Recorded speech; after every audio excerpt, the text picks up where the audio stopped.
It started off as a simple trip to the mall. Changed my whole perspective on life. Who knew?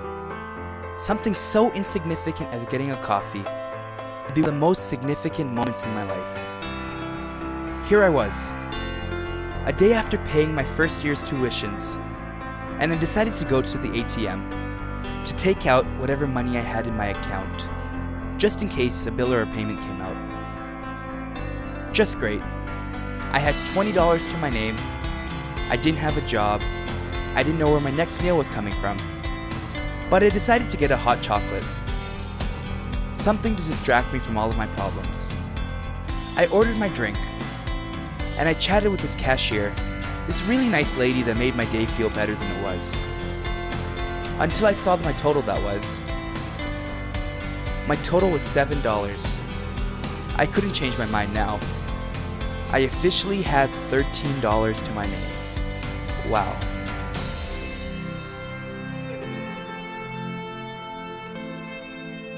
As I walked to the counter to stir my drink, it made me think of my humble beginnings when I was younger. See, I was from a very poor family. We lived in a tiny basement and we had very little to eat, but we were very happy. One day I opened the fridge and it was empty, so I went to my mom.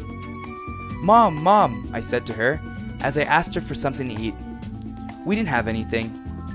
So she asked me to go upstairs and to knock on the landlord's door and to say that she was sleeping. So I listened to her and I ran like I've never ran before, and I went up the stairs. I knocked and I knocked and I knocked on the door. Uncle, open up. Uncle, open up. And I waited. Finally, he opened the door. I was so excited to see him. And I said to him, Uncle, I'm hungry. Can I please have something to eat? And he said, yes, come up. 1 second, I'll be right back. And what was only a matter of seconds felt like an eternity while I waited. And I waited, and I waited, and I waited. And he came back with Oreos and bananas. My favorites. I looked at the bananas and Oreos, and then I looked at him again. But then they got snatched out of my hand. The landlord's daughter took it from me, and she asked, Dad, why are you sharing my food with everyone? He said, look, regardless of how little or how much you have, you always have enough to share. I want you to remember that. So she handed it back to me. With my new prizes, I walked back down the stairs. And I walked and I walked and I walked back to the fridge.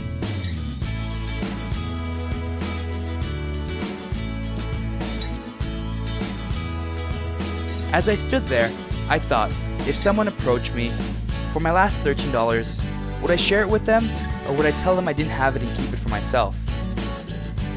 At that moment, I had a tap on my shoulder. I nearly dropped my coffee. There was this unshaven man who appeared to be homeless. He had just asked if I could get him something to eat. I couldn't say no. I've been in his shoes before. As we approached the till, I got more and more anxious. I only had $13 left to my name. What if it came to more?